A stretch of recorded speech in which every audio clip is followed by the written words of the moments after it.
We're halfway through 2024, and it hasn't been the best year for films, but I was able to narrow it down to a few that I absolutely love. How I measure the best films of the year is it's got to be something that has replay value or that I am desperate to see in the theater twice. All of these have been released in theaters in 2024. There are a couple on this list that did screen for critics, just a couple that screened for critics to qualify for Oscar nominations, but were released wide to the general public. From January 1st till June 30th, we're in theaters for the general public. All right, let me jump right in. One of my favorite films of the year so far is Asphalt City. This is probably not going to be on a lot of lists here, but I think Ty Sheridan was so good in this film. It's very gritty, and he is a medic. They show everything. It just shows it's a real portrait of what EMTs go through when they respond to emergencies. It was just really gritty. I loved how the performance that he gives with his body and his face, it just was memorable to me. I liked his performance. It's a good story. I highly recommend you see Asphalt City. Next is Monkey Man. Now, I did see this twice. I saw it once in the theater, and then I saw it again digitally. I gotta say, it's a good film. Dev Patel directed this film and he starred in it. A lot of people said it was trying to be too John Wick. I disagree in the sense that I think this was like a sizzle reel in many ways for his audition for James Bond. I think he wants to be the next James Bond, and I believe he should be the next James Bond, and this proves that he is ready to be the next James Bond. Next is Ghostlight. I cannot rave about this film enough. It touched me really deeply. It's about this family. They're a family in real life. This family who they're suffering from grief and they each use different ways to cope with the grief. And one of the ways is performing in a local stage production of Romeo and Juliet and how that ties into their son that died tragically from self harm in a similar way to the Romeo and Juliet story.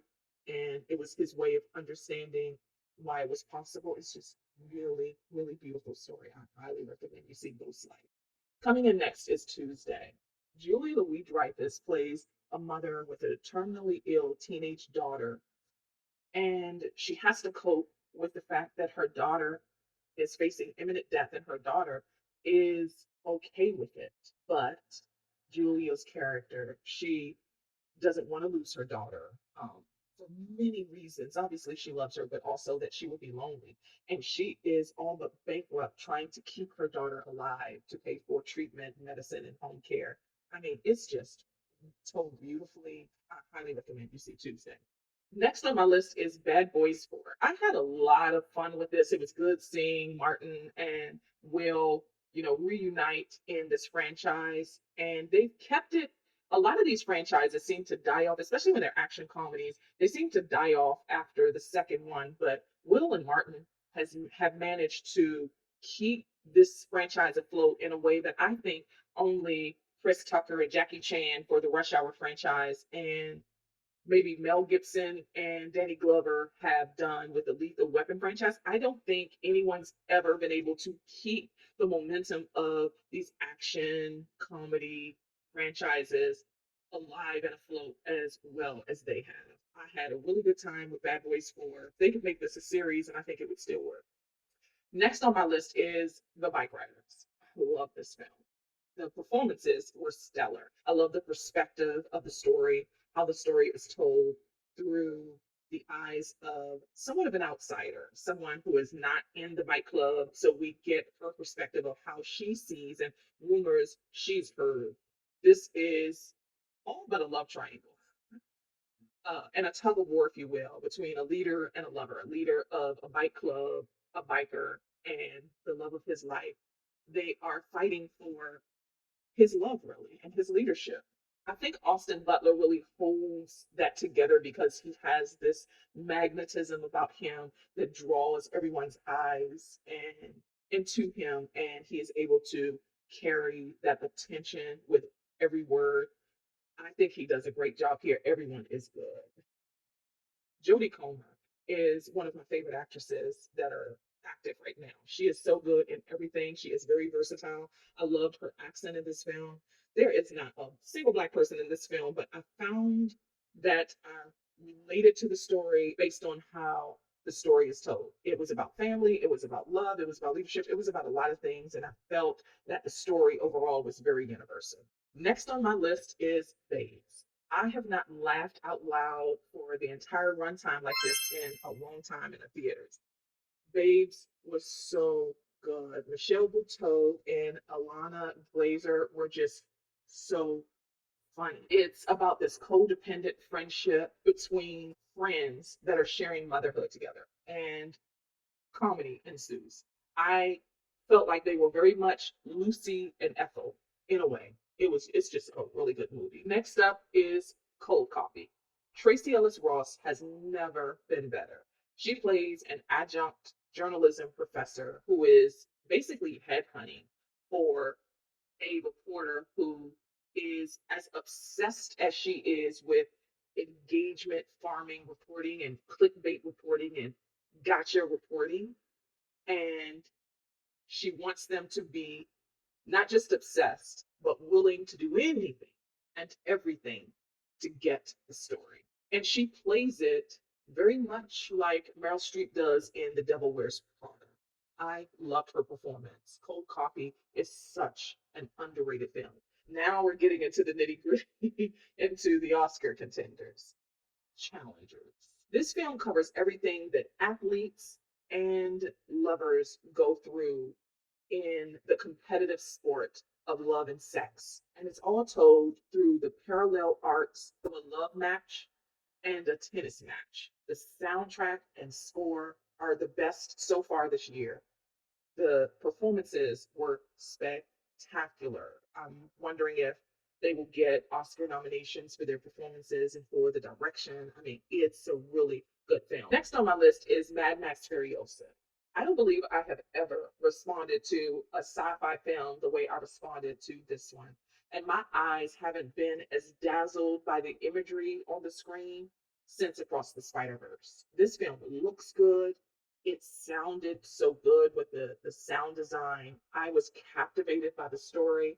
I was really shocked because I try to watch these sci-fi epics and I don't respond to them. But this one, my jaw was dropped at how much I loved Furiosa. This is such a good film. I am so surprised that everybody doesn't feel this way because I loved this and didn't like Dune 2. And I know those are fighting words. Dune 2 was I was fighting to stay awake. I was so bored. And it may be because I didn't get the first one. I don't know, but I didn't like it. This one, though, Furiosa, I loved it. Now, this next one was released to critics in late 2023, I believe in December. And I didn't get to see it until this year. But my God, Robot Dreams is it is an achievement in cinema. It's so good. It's all but dialogueless, and the to keep the momentum of the movie alive, there is this beautiful backdrop of 80s like rock and pop. I mean, it is such a good soundtrack. And the story is so easy to follow along. And I love how beautiful the animation is. It just had me like entranced in the story and how beautiful it looked. This one I didn't see in the theater, although there was a limited release in theaters. I saw this digitally. It's very reminiscent of Wally. It seemed like a modernized period piece. It's really good. If you haven't seen it already, check it out. It is so good. It was nominated for 6 Oscars last year. It didn't win any, but it did deserve to. Next on my list is We Grown Now.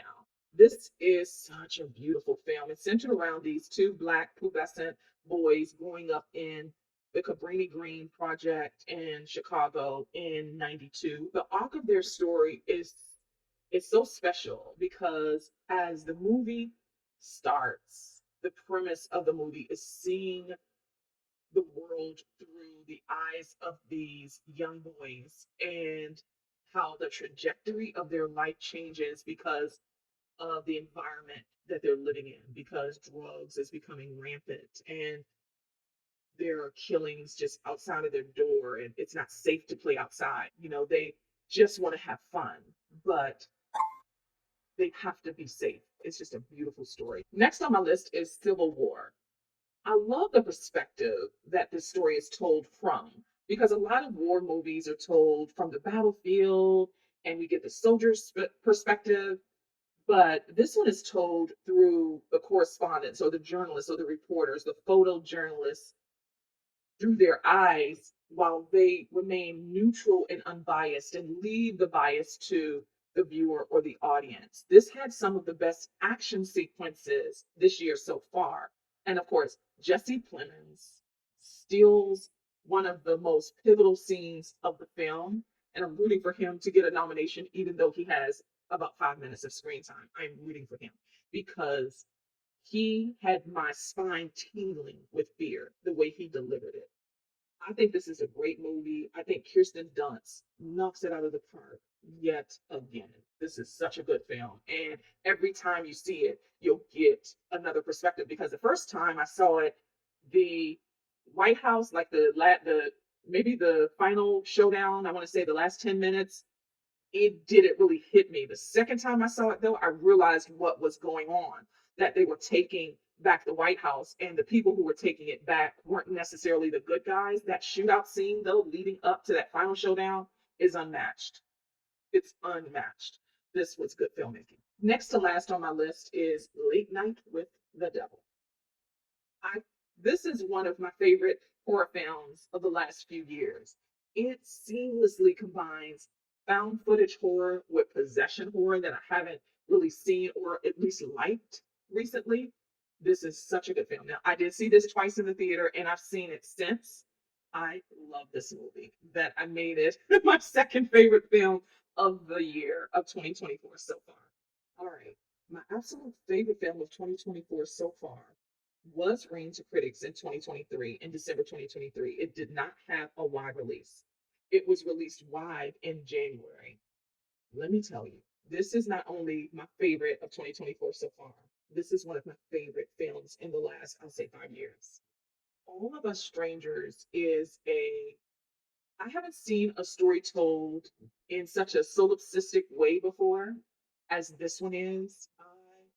I love this film, and it is a tragedy that it was not nominated for Best Picture in 2023 and that Andrew Scott didn't get a Best Actor nomination because he is spectacular in this film as this lonely screenwriter who is rewriting the story of his parents' tragic death and in his mind coming out to them without modernizing their response to his being gay and allowing them their biases, not trying to win them over or anything, because he just wants to have more moments with them and have closure about their untimely death.